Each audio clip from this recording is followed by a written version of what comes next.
ఓం గం గణపతయే నమః. ఓం బుధగ్రహాయ నమః. హరి ఓం.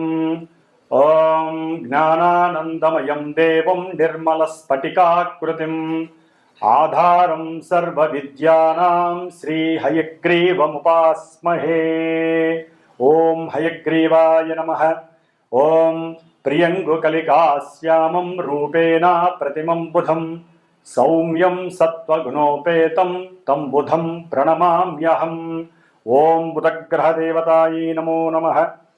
ఆదిత్యాయ చ సోమాయ మంగళాయ బుధాయ చ గురుశుక్రశనిభ్యశ్చ రాహవే కేతవే నమో నమః. ఈ యొక్క భూలోకంలో మానవులందరూ కూడా శిరస్సులో అంతర్గతంగా అంతర్లీనమై ఉన్నటువంటి ప్రకాశవంతంగా ప్రతి జీవిలో చైతన్యత్వాన్ని కలుగజేసేటటువంటి బుద్ధి ప్రకాశిత అయినటువంటి దానికి అధిపతి అంటే బుద్ధి వికసిస్తే కానీ మనం అనుకున్నటువంటి ప్రతి కార్యంలో కానీ మనం మాట్లాడే ప్రతి మాట అవతల వాళ్ళకి సరిగ్గా అర్థం చేసుకునే పద్ధతి కానివ్వండి, అవతల వాళ్ళు మళ్ళీ మాట్లాడితే మనకి శ్రవణ శక్తి కలిగేటటువంటి శక్తిని ప్రసాదించేటటువంటి వాడు ఈ యొక్క నవగ్రహాలలో బుధగ్రహం. ఈయన మనకి రవికి చాలా దగ్గరలో ఉండి చాలా శక్తిని, రవి యొక్క శక్తి అంతా కూడా ఎక్కువగా ఆకర్షించేటటువంటి వాడు బుధుడు. ఎప్పుడు కూడా రవికి చాలా దగ్గర డిస్టెన్స్లో ముందు వెనకలోనే ఉంటాడు ఈయన ఒక్క గ్రహమే. కానీ ఈయనకి మూఢత్వం అనేటటువంటిది ఉండదు.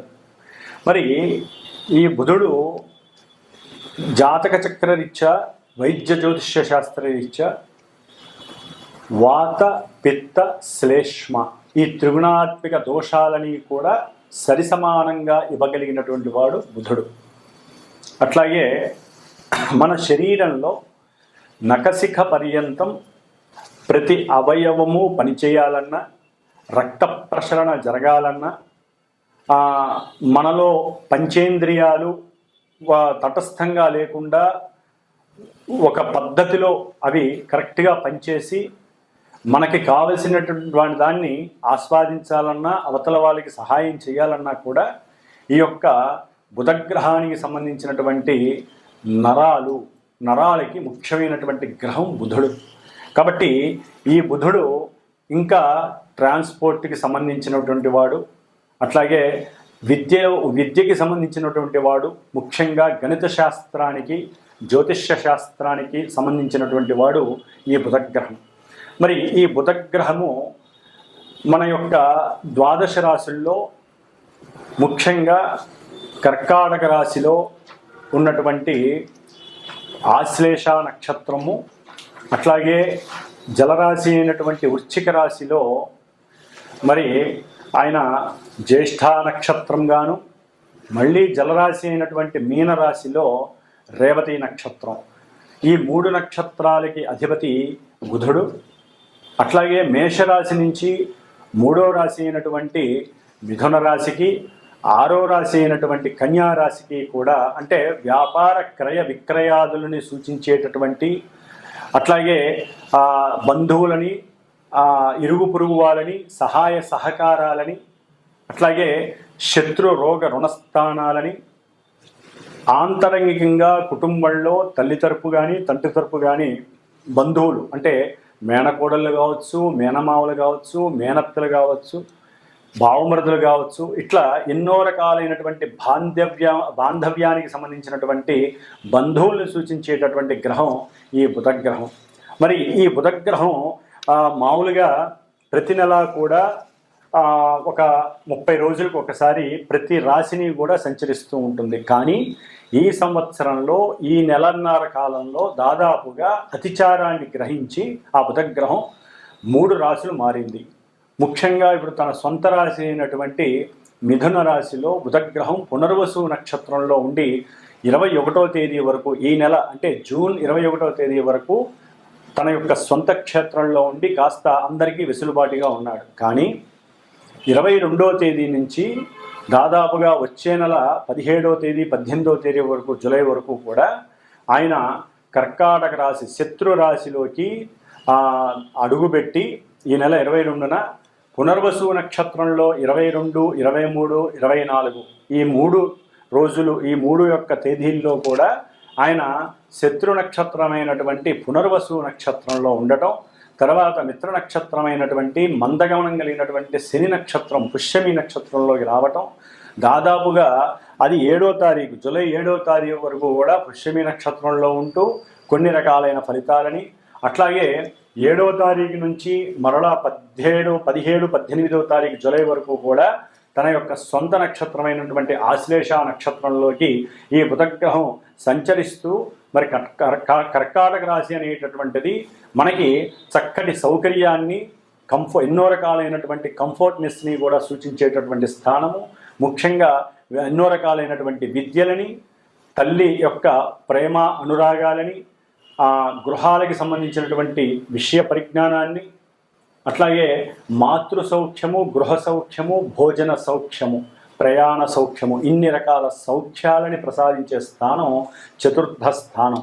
మరి ఇది చంద్రుడు అధిపతి కావటం, బుధుడు ఈ రాశిలోకి రేపు 22వ తారీఖున అడుగుపెట్టి జూలై 18వ తారీఖు వరకు కూడా అక్కడే ఉండి తను నడిచేటటువంటి నక్షత్రానుసారము మరి శత్రు నక్షత్రంలో ఉండి ఆయన ఇచ్చేటటువంటి ఫలితాలు మేషరాశి నుంచి ద్వాదశ రాశులు అంటే మీనరాశి వారి వరకు ఏ రాశుల వారికి ఈయన ఏ ఆధిపత్యాన్ని కలిగి ఏ నక్షత్ర స్థితిలో ఉండి ఎటువంటి ఫలితాలని కలుగు చేస్తాడు అనేటటువంటి విషయ పరిజ్ఞానంలోకి మనం గనక అడుగు పెట్టగా ముందుగా మేషరాశిని మనం చక్కగా మేషరాశి నుంచి మీనరాశి వరకు చక్కగా ఈ నెల రోజులు ఏ విధంగా వారికి బుధగ్రహాన్ని అంటే వ్యాపార గ్రహం, వ్యాపారానికి అన్ని రకాల వ్యాపారాలకి సంబంధించినటువంటి గ్రహం ముఖ్యంగా బుధగ్రహం.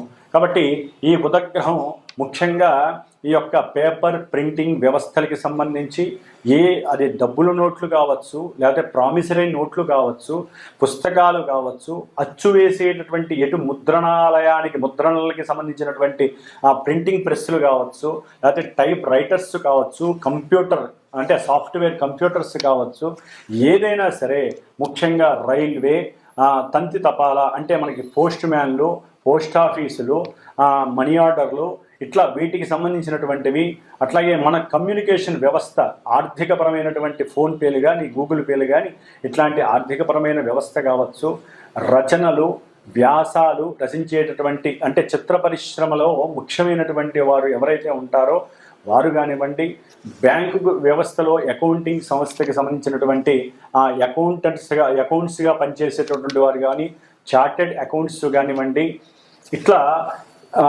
నటనా వృత్తికి సంబంధించి లేకపోతే ప్రింటింగ్ వ్యవస్థకి సంబంధించి చిత్ర పరిశ్రమలో ముఖ్యమైన వాటికి సంబంధించినటువంటి ఈ బుధుడు మరి జలరాశి అయినటువంటి శత్రురాశి అయినటువంటి ఈ యొక్క కర్కాటక రాశిలోకి ప్రవేశించినప్పుడు ఏ రాశుల వారికి ఏ భావాల పరంగా ఆయన ఫలితాలు ఇస్తాడో మరి ఇప్పుడు తెలుసుకుందాం. ఓం మిథున రాశి వారికి ఈ నెల జూన్ 22వ తేదీ నుండి కూడా జూలై 18వ తేదీ వరకు కూడా ఈ జన్మ రాశ్యాధిపతి మరియు చతుర్థాధిపతి అయినటువంటి అంటే 2 రాశులు ఈయన ఆధిపత్యంలోనే ఉండటం చేత ఈ బుధగ్రహం చరరాశిలో ఉండటం, అది కూడా శత్రుక్షేత్రమైనటువంటి కర్కాటకంలో ఉండటం ద్వారా ద్వితీయం అంటే ధనస్థానంలో, కుటుంబ స్థానంలో ఉన్నటువంటి బుధుడు చాలా వరకు కూడా ధనాన్ని చక్కగా ఇవ్వటానికి అవకాశం ఉంటుంది. అంటే వారు చేసేటటువంటి వ్యాపార కార్యకలాపాల యందు చక్కగా ఆర్థిక అభివృద్ధి ఉంటుంది. కానీ చరరాశిలో ఉన్నటువంటి ఈ బుధగ్రహం మరి వారు వాక్కుని ప్రసాదిస్తారు కాబట్టి, బుధుడు వాక్కు స్థానాధిపతి కాబట్టి, వాక్కుకి కారకుడు కాబట్టి వారు గనక వ్యాపార విషయాలలో సరైనటువంటి సమయంలో సరైనటువంటి స్థానంలో ఉండి అవతల వ్యక్తులతో గనక మాట్లాడకుండా నోరు జారి పరుషపు మాటలు గనక మాట్లాడినట్లయితే మిథున రాశి వారికి ఆ యొక్క వాక్కు లోపం వలన వీరికి అందవలసినటువంటి ధనము వీరికి అందినట్టే దగ్గర దాకా వస్తుంది, కానీ అవతల వాళ్ళ యొక్క మానసిక ప్రవర్తనలో తేడా రావడానికి అవకాశం ఉంటుంది. కాబట్టి మిథున రాశి వారికి ముఖ్యంగా మీరు ఎవరైతే అప్పిచ్చారో వారి నుంచి ధనం రావడానికి చాలా కష్టపడాల్సినటువంటి పరిస్థితి కూడా కనపడుతోంది. దాని వలన ఆకస్మికంగా మీరు నోరు జారి వారిని తిట్టడం, లేకపోతే మీ యొక్క వ్యక్తిగత లక్షణాలను కూడా పక్కన పెట్టి మీ యొక్క ముఖంలో ఆహార్యాన్ని కనుక వేరే రకంగా చూపించినట్లయితే అవతల వ్యక్తుల నుంచి మీకు ముఖ్యంగా అది వ్యాపారంలో కావచ్చు, చేసేటటువంటి వృత్తి ఉద్యోగ సేవకాతత్వంలో ఏ విషయంలోనైనా సరే ఈ యొక్క మిథున రాశి వారికి కొంత అప్రయోజకరమైనటువంటి ఆర్థిక లావాదేవీల విషయంలో కొన్ని ఇబ్బందులు కలగడానికి అవకాశం ఉంటుంది. అట్లాగే కుటుంబంలో కొంత సౌఖ్యము లోపించే అవకాశం ఉంటుంది. అట్లాగే ధన విషయంలో కొంచెం పారుదల ఎక్కువగా ఉంటుంది. ధనం వస్తుంది కానీ ఖర్చు అయిపోతుంది. ముఖ్యంగా ఏదైనా భూములు, గృహాలు వీటికి సంబంధించినటువంటి డాక్యుమెంట్స్ పైన సంతకాలు పెట్టేటప్పుడు కానీ, లేకపోతే వాటి యందు సరైనటువంటి గమనింపు లేకుండా, చదవకుండా, వినకుండా ఎట్లా పడితే అప్పుడు పరాలోచనలో కనుక ఉండి దాని మీద సంతకం చేసినట్లయితే అది మీ పీకకు చుట్టుకునే పరిస్థితి ఎదురవుతుంది. మీ యొక్క బుద్ధిమాంద్య లోపము, బుద్ధి వికాసత్వం లేకపోవటం వలన అది వ్యాపారానికి కూడా లింక్ అవుతుంది. ఉన్నటువంటి ఆస్తులు పరచేతులకు వెళ్ళి వారికి లాభాన్ని, మీకు నష్టాన్ని కలుగజేయడానికి అవకాశం ఉంటుంది. కాబట్టి ఏదైనా సరే భూ వ్యవహారాల యందు లీగల్గా ఏదైనా సమస్యలు ఉన్నా కూడా అవి లాభించటానికి మీరు దానికి కూడా లాయర్లకో లేకపోతే వాళ్ళ కింద ఉన్నటువంటి పర్సనల్ అసిస్టెంట్లకో ఆర్థికంగా కొంత నష్టపోవాల్సినటువంటి పరిస్థితి అవుతుంది. కాకపోతే మీకు డబ్బు వస్తుంది. డబ్బు రకరకాలుగా ఈ విధంగా ఖర్చు అవ్వడానికి అవకాశం ఉంటుంది. విద్యార్థులు కూడా చక్కగా వారి యొక్క మిత్రులతో జాగ్రత్తగా మాట్లాడుతూ మీకు ఏది కావాలో దాన్ని కనుక వారి నుంచి పొందగలిగితే మీరు వ్రాసేటటువంటి ప్రతి వ్రాత పరీక్షల్లో కూడా మీదే విజయం ప్రాప్తిస్తుంది అని చెప్పడంలో ఎటువంటి ఇబ్బందికరమైన పరిస్థితి లేదు. అట్లాగే తల్లి యొక్క అనురాగము, ఆప్యాయత, ప్రేమ ఇవన్నీ కూడా మీకు సర్వము కూడా ఆశీర్వచనంగా మీకు లభిస్తాయి. కాబట్టి మీరు విద్యార్థులు, ముఖ్యంగా మిథున రాశి విద్యార్థులు మీలో ఉన్నటువంటి కల్మషత్వాన్ని, లేకపోతే మీలో ఉన్నటువంటి ఇగో ఫీలింగ్స్ని పక్కన పెట్టి తల్లి యొక్క కాళ్ళకి నమస్కారం చేసుకుని కనుక మీరు విద్యాభ్యాసానికి వెళ్ళినా, ఏదైనా ఉద్యోగ ప్రయత్నాలకి ఇంటర్వ్యూలకు వెళ్ళినా కూడా అవి సక్సెస్ అవ్వాలంటే తల్లి యొక్క అనుగ్రహం ఎట్టి పరిస్థితుల్లో ఉండాలి. అట్లాగే ఇంట్లో కుటుంబంలో తల్లిగారికి ఒక 10 రూపాయలు ఇస్తే మీకు 100 రూపాయలు లాభం కలగడానికి కూడా అవకాశం ఉంటుంది. కాబట్టి ఈ నెల రోజులు మీకు వచ్చిన దాంట్లో ఒక పైసా అయినా సరే తల్లికి ఇవ్వండి. తల్లి యొక్క ప్రేమని, అనురాగాన్ని పొందగలిగినట్లయితే మిథున రాశి వారికి చక్కగా ఆర్థికంగా నిలబడడానికి అవకాశం ఉంటుంది. డబ్బు వచ్చినా వెళ్ళిపోకుండా ఉంటుంది. అట్లాగే వీరికి అనవసరంగా శృతి తప్పి మాట్లాడటం వలన కూడా ఎన్నో రకాలైనటువంటి పరిస్థితులు వీరికి కుటుంబంలో కలహాల రూపంగా వచ్చే అవకాశం ఉంటుంది. ముఖ్యంగా మేనరికం వాళ్ళు, లేకపోతే అప్పటికప్పుడు పరిచయం అయినటువంటి గృహ పరిసరాల్లో దగ్గర ఉన్న వాళ్ళ ద్వారా మీ మాటే మీకు శాపమయ్యే అవకాశం ఉంటుంది. సాధ్యమైనంత వరకు మృదుత్వంగా మాట్లాడండి, సాత్వికంగా మాట్లాడే అవకాశం తీసుకోండి. ముఖ్యంగా ముఖానికి సంబంధించి మిథున రాశి వారికి ముఖ సంబంధితకరమైనటువంటి కొన్ని ఇబ్బందులు, అంటే ఏదో రకమైనటువంటి అనారోగ్య సూచనలు కనబడడానికి, అంటే జలుబు చేయటం, లేకపోతే వాతావరణం మారినప్పుడు లేనిపోని శ్లేష్మ వ్యాధులు, బాధలు కలగటం, ఇలాంటివి కలగడానికి అవకాశం ఉంటుంది. కాబట్టి సరైన సమయంలో సరైనటువంటి చిట్కాలు, అంటే వైద్య చిట్కాలను కనుక ప్రయోగం చేసినట్లయితే మీకు వచ్చేటటువంటి ఈ శ్లేష్మపరమైనటువంటి సమస్యలని ఎదుర్కొనేటటువంటి వ్యాధి నిరోధక శక్తి మీ అంతటా మీరే చేసుకోవడం ద్వారా ఆరోగ్యం సౌఖ్యకరంగా ఉంటుంది. కాబట్టి మీరు ఎక్కువగా లక్ష్మీదేవి ఆరాధన చేసుకున్నట్లయితే కనుక మీకంతా ఈ నెల రోజులు ధనం, అష్టైశ్వర్యాలు మీకు కలుగుతాయి. విద్యార్థులకు మంచి విద్యా ఆలోచనలు కలుగుతాయి. చక్కటి కుటుంబంలో చక్కటి భోజన సౌఖ్యము, ఆనందంగా ఉండేటటువంటి సుఖ సంతోషాదులు మిథున రాశి వారికి చక్కగా కనబడుతున్నాయి. ఓం గం గణపతయే నమో నమః.